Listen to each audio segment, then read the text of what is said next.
Hello everyone, welcome to my channel. हम आज discuss करेंगे मैथ्स का बेसिक सैम्पल पेपर है जो कि सीबीएसई ने 2020 और 2021 का रिसेंटली लॉन्च किया है। तो इसमें जनरल इंस्ट्रक्शन दिया हुआ है कि इसमें दो पार्ट्स होंगे, पार्ट ए और पार्ट बी, दो पार्ट्स होंगे। Both part A and B have internal choice questions. Internal choice questions होंगे जो कि और के क्वेश्चंस कहा जाता है, कहते हैं हम। तो उसमें पार्ट ए है। पार्ट ए में 2 सेक्शन है, section A, section 1, section 2। Section 1 में 16 क्वेश्चंस होंगे जिसमें 5 क्वेश्चंस में इंटरनल चॉइस क्वेश्चंस दिए जाएंगे। ठीक।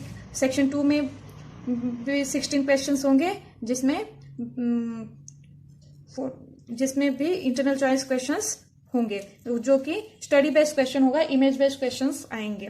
ठीक है। ये सेक्शन ए 16 मार्क्स के लिए है और सेक्शन 2 टू 16 मार्क्स के लिए है।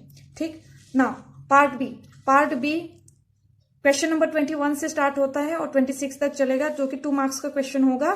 क्वेश्चन नंबर 27 से 33 तक के शॉर्ट आंसर टाइप क्वेश्चंस होंगे। Each question have 3 marks. Then question number 34 to 36 are long answer type questions. Each question have 5 marks. मतलब कि पार्ट बी में 2 मार्क्स के क्वेश्चंस होंगे, 3 मार्क्स के क्वेश्चंस होंगे एंड 5 मार्क्स के क्वेश्चंस होंगे। ठीक है। Internal choice question provided in 2 questions. 2 marks के क्वेश्चंस में 2 क्वेश्चंस होंगे इंटरनल चॉइस के। 3 मार्क्स के क्वेश्चन में 2 क्वेश्चंस होंगे इंटरनल चॉइस के, और 5 मार्क्स के क्वेश्चन में 1 क्वेश्चन होगा इंटरनल चॉइस का। दैट मीन्स ओवरऑल इसमें सब में 1, 2 या 3 उसमें इंटरनल चॉइस क्वेश्चन दिए हुए हैं। तो चलिए डिस्कस करते हैं answer of the question paper. So we have first question here, express 156 as the product of primes. ठीक है। और ये कितने मार्क्स के लिए? 1 मार्क्स के लिए है। So let's see the answer of the question. 156 को हमें प्राइम फैक्टराइजेशन मेथड से लिखना है, तो लिखते हैं आंसर ऑफ 156 को हम फैक्टराइज करेंगे बाय प्राइम फैक्टराइजेशन मेथड से। तो क्या आएगा? 156 को हम पहले 2 से करेंगे फैक्टराइज। 2 7 जा 14 एंड 2 8 जा 16। देन फर्दर इसको डिवाइड करेंगे 2 से। 2 3 जा 6, 2 9 जा 18। देन इसको 3 से डिवाइड करेंगे। 3 1 जा 3, 3 3 जा 9। अब 13 प्राइम नंबर आ गया, तो 13 को डायरेक्टली डिवाइड करेंगे। 13 1 जा 13। तो इसको प्राइम फैक्टराइजेशन मेथड से हम इसके फैक्टर्स निकाले। फैक्टर्स कौन से हो गए? 2 multiply by 2 multiply by 3 multiply by 13, which that implies ये क्या होगा? 2 square multiply by 3 multiply by 13। यही हमारा आंसर है। ठीक है, ये हमारा आंसर है। Now we discuss our second question. Second question क्या है हमारा? सेकेंड क्वेश्चन है,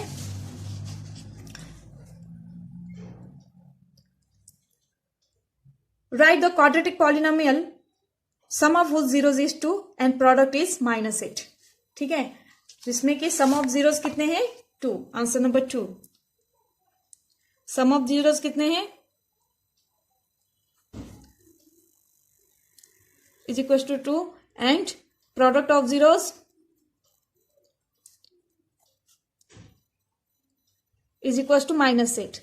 सो क्वाड्रेटिक पॉलिनोमियल का क्या होता है? Quadratic polynomial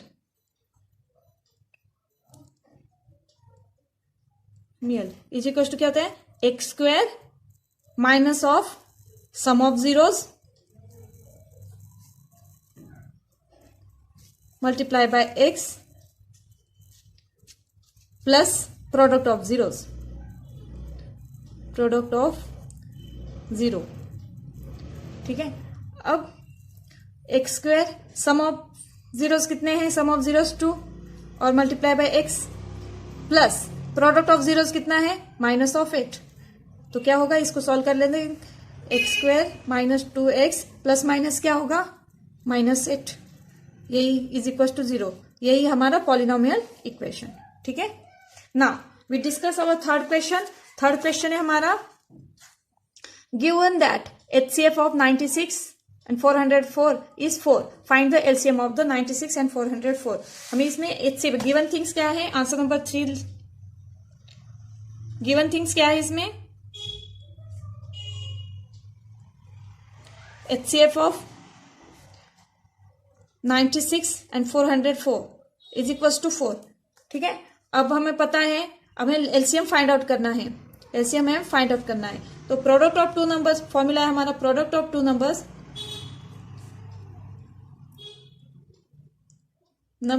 is equals to HCF multiply by LCM. ठीक है, now product of two numbers, कौन सी टू नंबर्स है, 96 multiply by 404 which is equals to 4 multiply by LCM. So we can translate this 4 in opposite side. 96 multiplied by 404 divided by 4 which is equals to LCM. So 4 ones are 4, 4 ones are 4, 4 ones are 4. 96 को 101 से multiply करेंगे तो 96 ones are 96, 6 carry 6, 96 और 96 is equals to LCM. To LCM. ठीक है, तो हमारा LCM of 96 and 404 is equal to क्या आया, 96।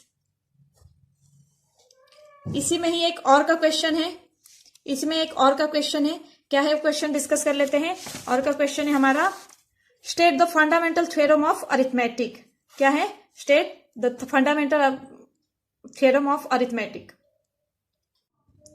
तो फंडामेंटल थ्योरम ऑफ अरिथमेटिक क्या है,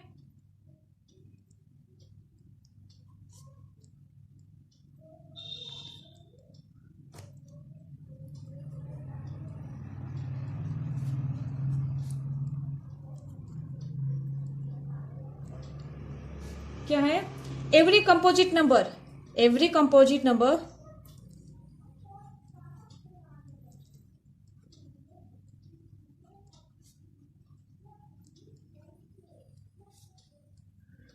can be factorise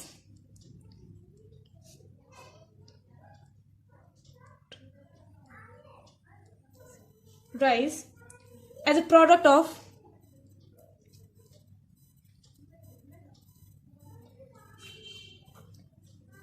primes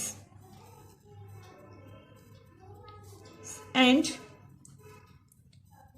this factorization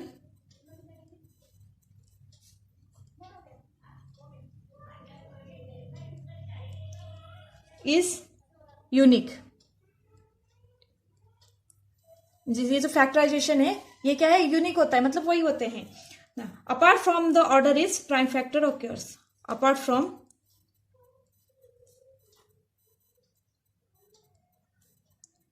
the order is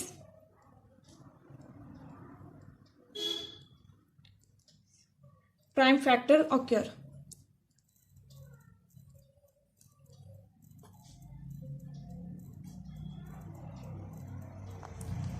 Every composite number is can be factorized as a product of primes। For example 4 को हम factorize करेंगे तो क्या आएगा, 2 multiplied by 2, दैट मीन्स ये भी आ गया, प्राइम नंबर्स आ गए। देन हम 6 को डिवाइड मल्टीप्लाई फैक्टराइज करेंगे तो क्या आएगा, 2 मल्टीप्लाई बाई 3। ठीक है, सेम वे में हम 12 को करेंगे, कोई भी कंपोजिट नंबर ले लीजिए, ये मैंने 4 लिया, ये 6 लिया और ये 12 लिया, ये क्या है, सारे कंपोजिट नंबर है। 12 को भी हम डिवाइड करते हैं, फैक्टराइजेशन करते हैं तो क्या आएगा, 12 को फैक्टराइज करेंगे तो 2 मल्टीप्लाई बाई 3 मल्टीप्लाई बाई 2 ये हो सकता है ना। तो अब आगे क्या है, apart from the order is prime factor occur, ये उसका ऑर्डर कुछ भी हो सकता है। फॉर एग्जांपल 6 को हमने 2 मल्टीप्लाई बाई 3 किया तो 3 मल्टीप्लाई बाई 2 के फॉर्म में भी लिख सकते हैं, हाँ कि नहीं। सेम वे में हम इसको भी 2 मल्टीप्लाई बाई 2 मल्टीप्लाई बाई 3 इस फॉर्म में भी लिख सकते हैं, तो उसका ऑर्डर कुछ भी हो सकता है। ठीक है, तो देखते हैं answer number 4। On the comparing the ratios of the coefficient, find out the whether the pair of equation x minus 2y is equals to 0 and 3x plus 4y minus 20 is 0 is consistent or inconsistent। तो consistent कब होते हैं और inconsistent कब होते हैं, जब किसी भी इक्वेशन का सॉल्यूशन यूनिक होता है। फॉर एग्जांपल 1 होता है, यूनिक सॉल्यूशन होता है तो उसे कंसिस्टेंट कहेंगे, और जिस भी इक्वेशन का सॉल्यूशन 0 होता है तो उसे इनकंसिस्टेंट कहेंगे। ठीक है, तो फॉर ये कंपेयर करते हैं, कंडीशन है A1 by A2 is not equal to B1 by B2। अगर A1 by A2 is not equal to B1 by B2 होगा तब इसका जो क्या होगा, ये जो लाइन होगी इंटरसेक्टिंग लाइन होगी। ठीक है, इंटरसेक्टिंग लाइन होगी और इसका सॉल्यूशन यूनिक सॉल्यूशन होगा एंड और ये जो लाइन होगी ये कंसिस्टेंट होगी, ठीक है। देन अगर सेकेंड हमारा कंडीशन है, अगर a1 by divided by a1 by a2 is equal to b1 by b2 is equal to c1 by c2, then हमारी जो लाइन होगी ये कौन सी लाइन होगी, कोइंसिडेंट लाइन होगी, कोइंसिडेंट लाइन होगी। एंड जो इसका सॉल्यूशन होगा इसका भी यूनिक सॉल्यूशन होगा। एंड इसमें क्या होगा, ये भी कोइंसिडेंट होगी क्योंकि यूनिक सॉल्यूशन निकल रहा है। कोइंसिडेंट कंसिस्टेंट, इसकी भी क्या होगा, कंसिस्टेंट लाइन होगी,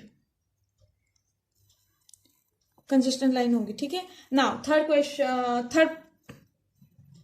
थर्ड कंडीशन है a1 by a2 is not equal to b1 by b2 is not equal to a1 by a2 is equal to b1 by b2 but not equal to c1 by c2। अगर ये condition होगा तो line हमारी parallel line होगी।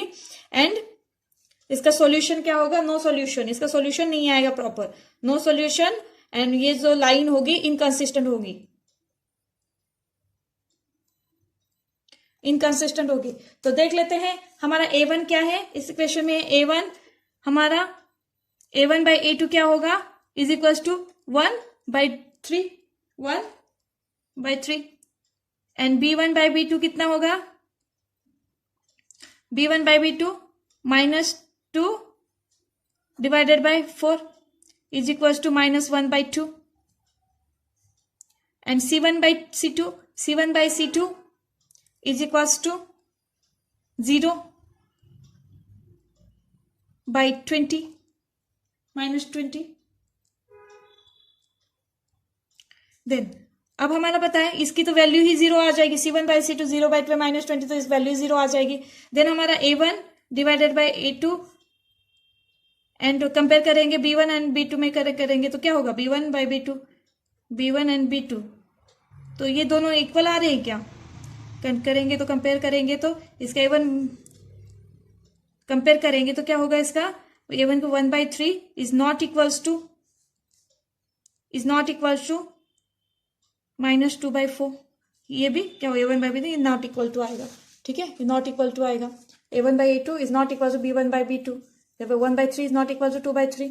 That means इसका क्या condition निकल रहा है, हमने कंपेयर कर लिया, कंपेयर करने के बाद क्या निकला है हमारा answer, they are consistent। These two equations are consistent।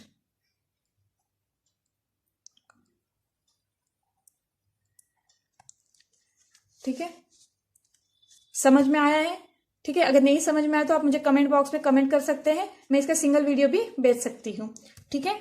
और पसंद आया तो लाइक जरूर करिएगा। नाउ हम डिस्कस करेंगे हमारा फिफ्थ क्वेश्चन। फिफ्थ क्वेश्चन क्या है, if a and b are coprime numbers, ठीक है, if a and b are coprime numbers then find HCF of a and b। a and b का HCF find करना है। जैसे कि हमें पता है a and b are coprime numbers, let a answer of 5, a and b, a and b are coprime number.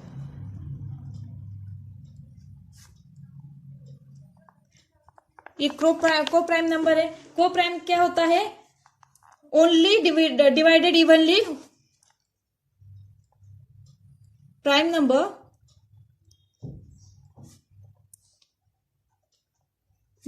is only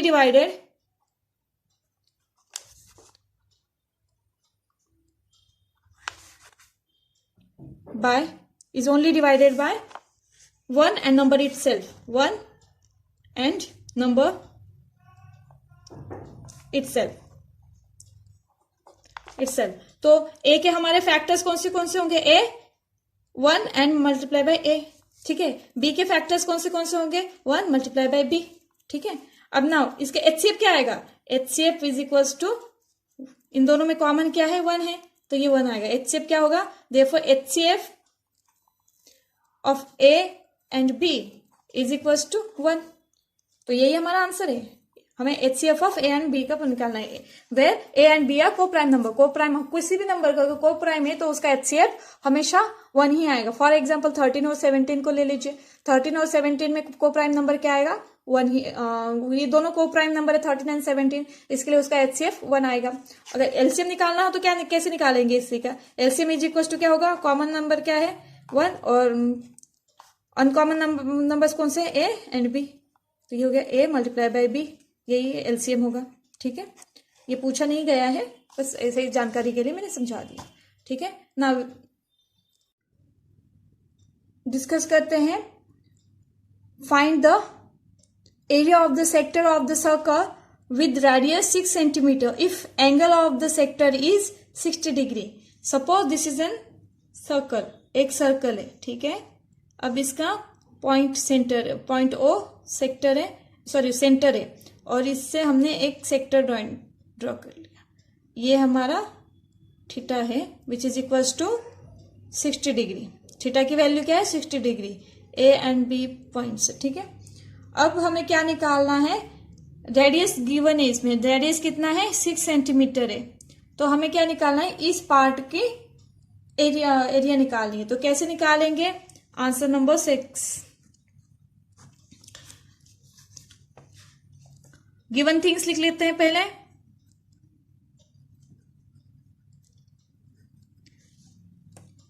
given things r is equals to 6 centimetre and area of the angle of theta is equals to 60 degree. Then हमें क्या निकालना है? Area of the sector.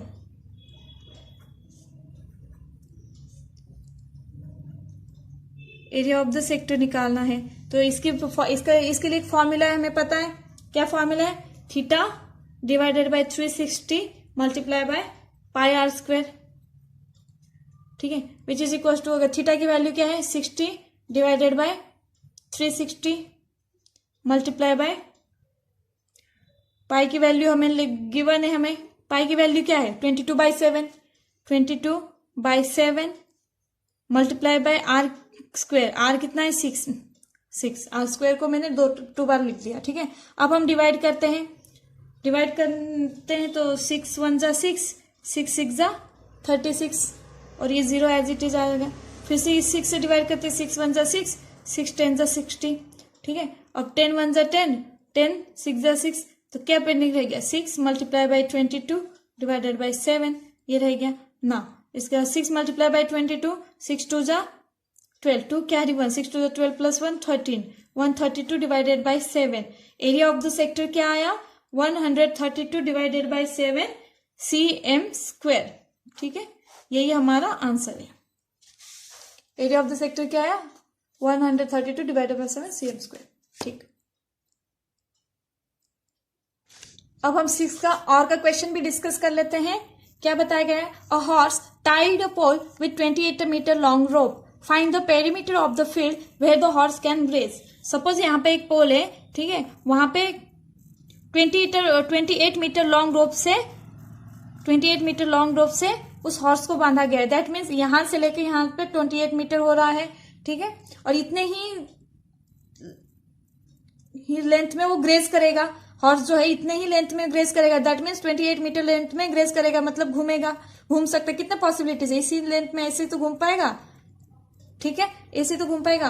That means हमें इसका क्या निकालना है? Perimeter of the field. इस फील्ड का जो पेरीमीटर निकालना है। पेरीमीटर दैट मीन्स इस सर्कल की हमें बाउंड्री निकालनी है। ठीक है, देयरफॉर गिवन थिंग्स लिख लेते हैं पहले।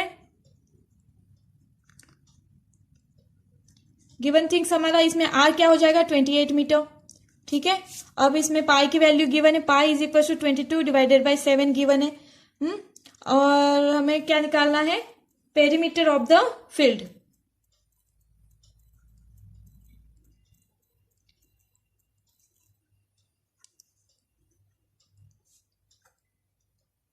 पेरीमीटर ऑफ द फील्ड निकालनी है, तो इसका फॉर्मूला है, क्या फॉर्मूला है? 2 पाई आर। ठीक है, 2 मल्टीप्लाई बाय पाई की वैल्यू 22 डिवाइडेड बाय 7, आर की वैल्यू कितनी है? 28 मीटर। ठीक है, नाउ हम डिवाइड करेंगे। 7 1 जा 7, 7 4 जा 28। नाउ 8 8, 4 2 मल्टीप्लाई बाय 4 करा 8 हो गया और 22। ठीक है, अब इन दोनों को मल्टीप्लाई करेंगे तो क्या आ जाएगा 22 multiply by 8 and 6 carry 1 and 6 and 7 176 metre. ठीक है, यही हमारा आंसर है। देखते हैं question number 7। In the given figure DE is parallel to BC, angle ADE is equal to 70 degree. DE जो है, ये जो DE है वो पैरेलल टू द BC है। ठीक है, और एंगल D की वैल्यू 70 डिग्री दी गई है। एंगल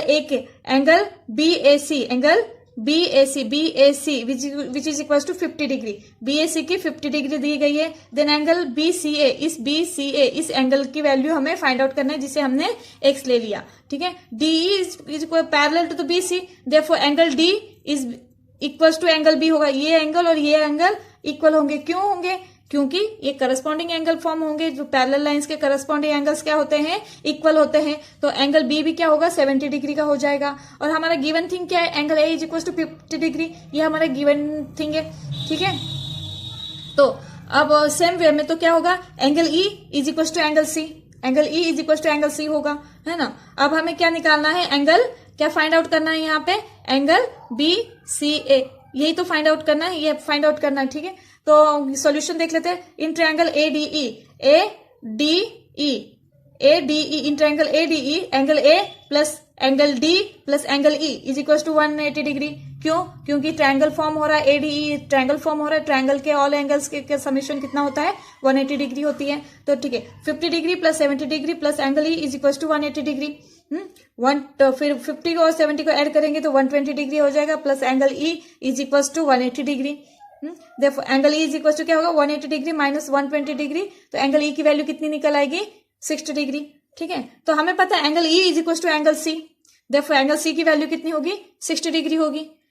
यही तो पूछा है। तो देखो एंगल ACB, हमने ACB और angle BCA is equal to 60 degree, मतलब angle C is equal to 60 degree, ये निकल आया। ठीक है, यही हमारा सोल्यूशन है। देखते हैं और का क्वेश्चन डिस्कस करेंगे।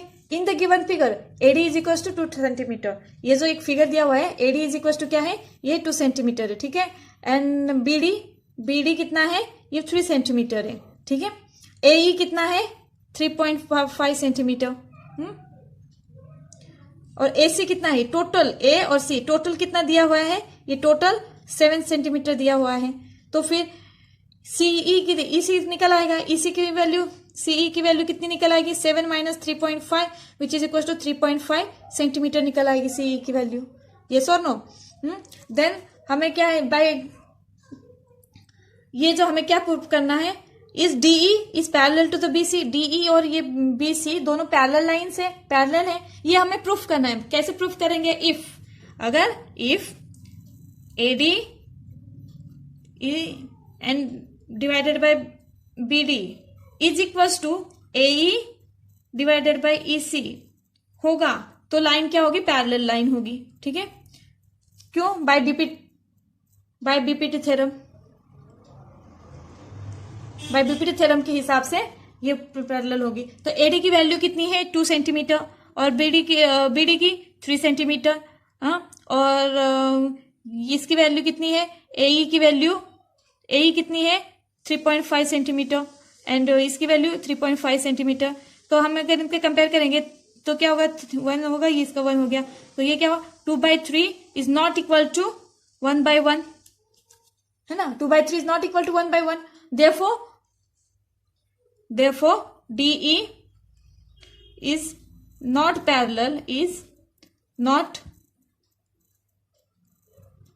parallel to BC। ठीक है, तो चलिए देखते हैं, डिस्कस करते हैं question number 8। The cost of fencing a circular field at the rate of ₹24 per metre is ₹5280। Find the radius of the field. हमें इस फील्ड की रेडियस निकालनी है। तो एक सर्कुलर फील्ड है हमारे पास। इस सर्कुलर फील्ड को हम फेंसिंग करने के लिए हमारा टोटल खर्चा आया 5280 आया। ठीक है, और 1 मीटर की प्राइस कितनी है? 24 रुपीज है।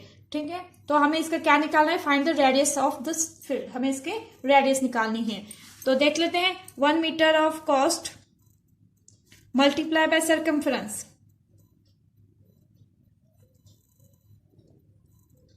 Friends is equals to 5280 rupees.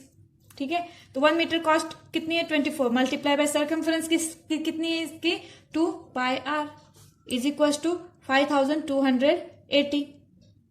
अब 24 multiply by 2 multiply by pi की वैल्यू कितनी है 22 divided by 7 multiply by r which is equals to 5280 rupees.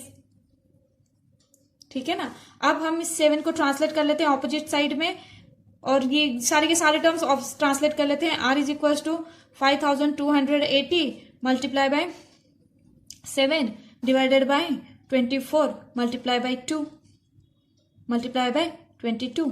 ठीक है, अब हम इसको डिवाइड कर लेते हैं। तो मैंने दूसरे कलर का पेन ले लिया है।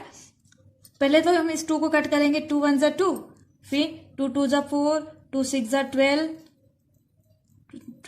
फिर 2 4 जा 8, 0 रह गया। ठीक है, अब हम 3 से डिवाइड करते हैं, 3 8 जा 24, यहां पे भी करेंगे 3 8 जा 24, फिर 3 8 जा 24, 0 रह गया। ठीक है, अब हम 2 से डिवाइड करते हैं, 2 1 जा 2, 2 1 जा 2, यहाँ पे क्या रहेगा 2 4 जा 8, 2 4 जा 8 और 0। अब 11 से डायरेक्ट डिवाइड करते हैं, 11 1 जा 11, 11 4 जा 44, 40 रह गया। ठीक है, अब यहाँ 2 8 को भी डिवाइड कर लेते हैं, 2 4 जा 8, 2 2 जा 4, 20 रह गया, 4 1 जा 4, 4 5 जा 20। ठीक है, अब क्या रह गया, ये 7 और ये 5 बैलेंस रह गया, बाकी के सारे टर्म्स कैंसिल हो गए। तो आंसर में क्या लिखेंगे 7 मल्टीप्लाई बाय 5। तो आर की वैल्यू कितनी है, r is equal to 35 metre, 35 metre. ठीक है, आर की वैल्यू क्या है 35 मीटर। तो अब हम डिस्कस कर लेते हैं हमारा क्वेश्चन नंबर 9 का आंसर देख लेते हैं। A tree breaks due to the storm and the broken part bends so that the top of the tree touches the ground where it makes an angle of 30 degrees. The distance between the foot of the tree to the point where the top touches the ground is 8 meter. Find the height of the tree from where it is broken. हमें क्या निकालना है, इसमें total height of the tree निकालनी है। Suppose this is N tree. ठीक है, ये ट्री है, ए से बी तक जा रहा है। ठीक है, ये हमारा ट्री। अब ये क्या है, पॉइंट सी में ब्रोकन हो रहा है। ठीक है, ये सी पे ब्रोकन हो रहा है। तो लिख लेते हैं इतना part. Let A B the original height of tree. Let A B the original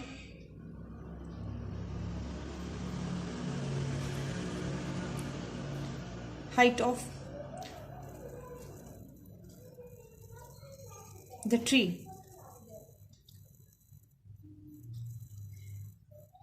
It got bent at point C.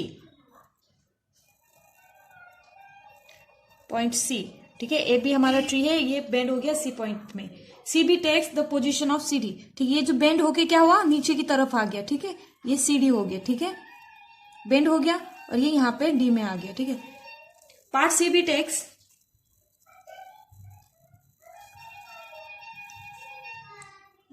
The position C D, C D. ठीक है, meeting a ground at point D, meeting a ground at point D. ठीक, now अब हमें क्या करेंगे, जहां पे touch हो रहा है ग्राउंड से, स्टार्टिंग के ग्राउंड में जो स्टार्टिंग पॉइंट ऑफ ट्री है वहां से लेके डी पॉइंट तक ये कितना है, टोटल 8 मीटर है। ठीक है, तो एडी क्या हो जाएगा, then AD is equals to 80 degree. ठीक है, और जो एंगल फॉर्म हो रहा है, और एंगल कितने का फॉर्म हो रहा है, जहां पे टच हो रहा है, जहां पे ट्री टच हो रही है वहां पे कितने डिग्री का एंगल फॉर्म हो रहा है, 30 डिग्री का एंगल फॉर्म हो रहा है। ठीक है, therefore angle A D C कितने डिग्री का है, 30 डिग्री हो रहा है। ठीक है, ना let AC is equal to हम x मीटर मान लेते हैं, AC is equal to x metre and CB is equal to y metre. अब CB जितना होगा उतना ही तो CD होगा, ये भी y मीटर ही होगा, ठीक है। Let AC is equal to x metre, CD is equal to CB is equal to y metre. From triangle AB, from triangle DAC में we have AC divided by AD is equals to tan of theta। अब tan of theta की value क्या है, tan of 30 is equals to tan of 30 is equals to tan of 30 की value कितनी हो जाएगी, हम नीचे लिखते हैं। AC की वैल्यू क्या है, AC is equal to x है, AD की हमें पता है, AC कितनी है x है, AD कितनी है 8 मीटर है, is equal to tan of 30 की वैल्यू कितनी होगी, tan of 30 is equal to 1/√3 हो जाएगी, ठीक है। तो हम इस क्रॉस मल्टीप्लाई कर लेते हैं इन दोनों को, तो क्या होगा, x की वैल्यू निकल आएगी, x is equal to 8 divided by √3। अब इस √3 को हम डिनोमिनेटर में √3 हटा देते हैं, तो क्या करना पड़ेगा, मल्टीप्लाई बाई √3 डिवाइडेड बाई √3 करेंगे तो क्या हो जाएगा, 8√3 डिवाइडेड बाई 3 हो जाएगा, ठीक है ना। x की वैल्यू हमें पता चल गई, x मतलब क्या है, AC is equal to 8√3 divided by 3, AC की वैल्यू निकल आई, ठीक है। देन फ्रॉम ट्रायंगल DAC,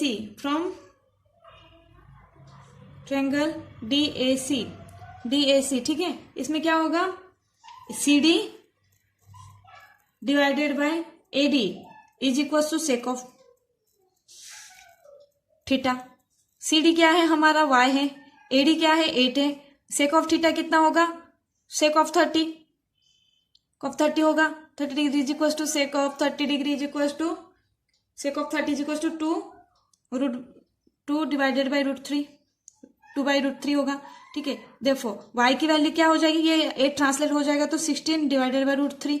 अब इसको भी हम रूट हटा देते हैं, तो √3 डिवाइडेड बाई √3 से हम मल्टीप्लाई कर लेंगे, is equal to 16√3 divided by √3, ठीक है।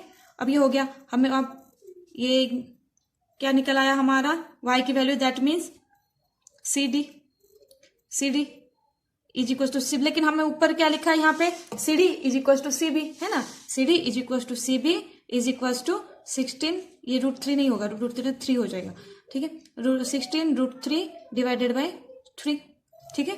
अब CD की और CB की वैल्यू निकल आई। अब total height of the tree ना, देखो टोटल हाइट ऑफ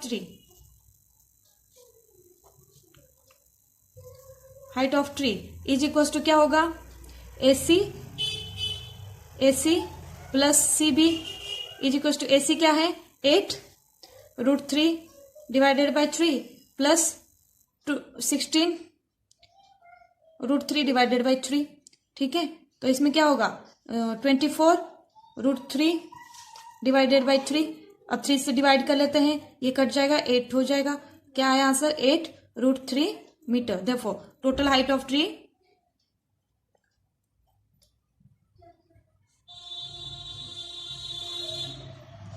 कितना है, 8√3 मीटर, ठीक है। Now we discuss the question number 10।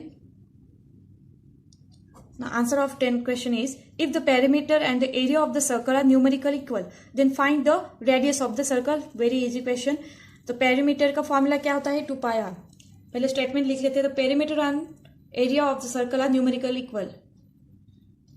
perimeter and area of circle are numerically equal।